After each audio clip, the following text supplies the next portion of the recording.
नमस्कार, स्वागत आहे तुमचं आपल्या एका नवीन ब्लॉगमध्ये. हा अलिबागचा सेकंड डे आहे. सकाळी लवकर उठलो आम्ही, नेहमीप्रमाणे वर्कआउट केला. आमची सगळी टीम वर्कआउटची आहे. सगळ्यांनी नेहमीप्रमाणे वर्कआउट केला. रात्री एवढं दमून झोपलो होतो तरीसुद्धा आम्ही वर्कआउट सोडला नाही. फ्रेश झालो. नंतर सकाळी सकाळी सगळे बीचवरती जाऊया म्हटले, म्हणून आम्ही जरा वॉक करत बीचवरती गेलो. बघा, आमच्याकडे छोटं बाळसुद्धा होतं 1 वर्षाचं.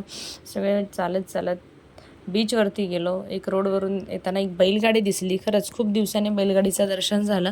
अशा गोष्टी गावच्या ठिकाणीच अनुभवायला मिळतात. मुलांना तर पहिल्यांदाच बघितली होती, त्याच्यामुळे मुलं कुतूहलाने बघत होते. नंतर चालत चालत आम्ही पोचलो समुद्रावरती. तिथे गेल्यानंतर आम्हाला शिंपले भेटायला सुरुवात झाली. मुलांना काहीच माहिती नव्हतं हे काय आहे काय नाही, म्हणून मी त्यांना दाखवत होती की हे शिंपले असतात. लहानपणी आम्ही हे जमा करायचो, चुकून जर आम्ही चौपाटीवरती गेलो वगैरे तर. पण ह्यावेळेस त्यांना दाखवून दिलं. इथे बघू शकता खूप शिंपले होते, मोठे मोठे वेगवेगळ्या आकाराचे. हा खूप बारीक शिंपला भेटला होता मला. येस, असे शिंपले खूप सारे गोळा केले मी आणि मुलांनासुद्धा सांगितले की गोळा करा. मुंबईच्या वातावरणात मुलं TV, नुसतं घर आणि मोबाईल एवढंच बघतात, पण बाहेर गेल्यानंतर काहीतरी वेगळं मुलांना शिकूया म्हटलं. म्हणून त्यांना सांगितलं हे शिंपले असतात, हे आपल्याला वाळूत मिळतात, ह्याचे आपण खूप आर्टिफिशियल काहीही करू शकतो, ह्यांना आपण डेकोरेट करू शकतो. म्हणून सगळ्या मुलांना सांगितलं आणि सगळ्या मुलांना ते मी गोळा करायला सांगितलं. येस, नंतर काही जण समुद्राच्या पाण्याची मजा घ्यायला समुद्रात गेले. मी नाही गेली, कारण मला थोडी एलर्जी आहे समुद्राच्या पाण्याची. त्यामुळे येस, आमचा एक मेंबर आहे बघा, पूर्ण आतपर्यंत गेले. पोहत आहे मस्तपैकी. त्यांना पोहता येतं म्हणून तेवढ्या आतपर्यंत गेलेत, नाही तर बाकी कोणी गेले नाही. फक्त गुडघ्यापर्यंत भिजून वरती आले.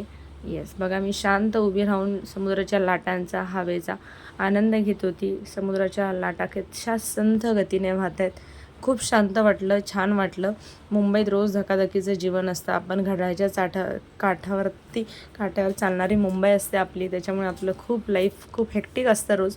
तेवढाच जरा चेंज. येस, मुलांना या अंकिता मॅडमने किल्ला बनवायचं कसं सांगितलं. बघा, हे किल्ला बनवत आहेत आणि अंकिता मॅडम त्यांना हेल्प करत आहेत. येस, मुलांना सांगितलं असं करायचं असतं, तसं करायचं असतं. हे बघा, एवढे शिंपले गोळा केले होते. मी सांगितले होते मी त्यांना करायला. येस, नंतर ते वॉश करत होते ते समुद्राच्या पाण्यामध्ये. बघू शकता, मुलांनी खूप एन्जॉय केला. अमेझिंग असा एन्जॉय केला मुलांनी. नंतर हे बघा, शिंपले आमचे थोडे काही वाहून गेले पाण्यामध्ये. खूप असा एन्जॉयमेंट केला. येस, कधीतरी मुंबईच्या धकाधकीच्या जीवनातून कुठेतरी जरा 2 दिवस रिलॅक्स व्हायला बाहेर जावं, म्हणजे मुलंही त्याच्यातून काहीतरी नवीन शिकतात. रोज रोज ते मोबाईल TV वगैरे बघून मुलं पण बोर झालेली असतात.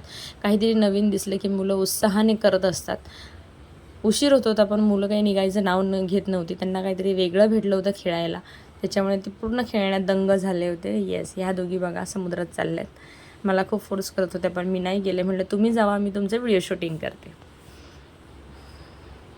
याचा अशा प्रकारे आमच्या संतोषी मॅडम होत्या, त्या पण मुलांना समुद्रात घेऊन गेल्या.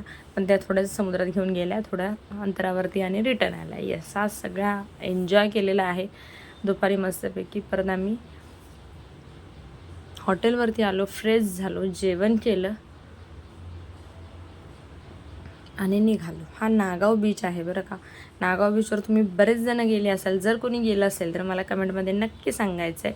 हे सगळं आवरून निघताना बॅक टू मुंबई करताना आम्ही आलो कोळेनबाईच्या हॉटेलवरती व्हिजिट द्यायला. मला बघायचं होतं नलिनी काकूंचं हॉटेल कसं आहे काय आहे. येस, मी तिथे व्हिजिट दिली, थोडंसं फोटोशूट केलं. नशिबाने काकू पण भेटल्या, त्यांच्यावर फोटोशूट केलं. येस, बघू शकता तुम्ही, जसं रील्समध्ये दाखवतात तसंच अगदी आहे. हे त्यांचं यूट्यूब प्ले बटन. त्या दिवशी मी रिअल यूट्यूब बटन त्या दिवशी बघितलं बरं का. येस, आणि हे काही म्हणजे फोटो आहेत ते तुमच्याबरोबर शेअर केलेले आहेत. येस, हा आमचा एंडिंगचा फोटो. सगळ्यांनी एन्जॉय केला आणि एक तिथे फोटो काढला.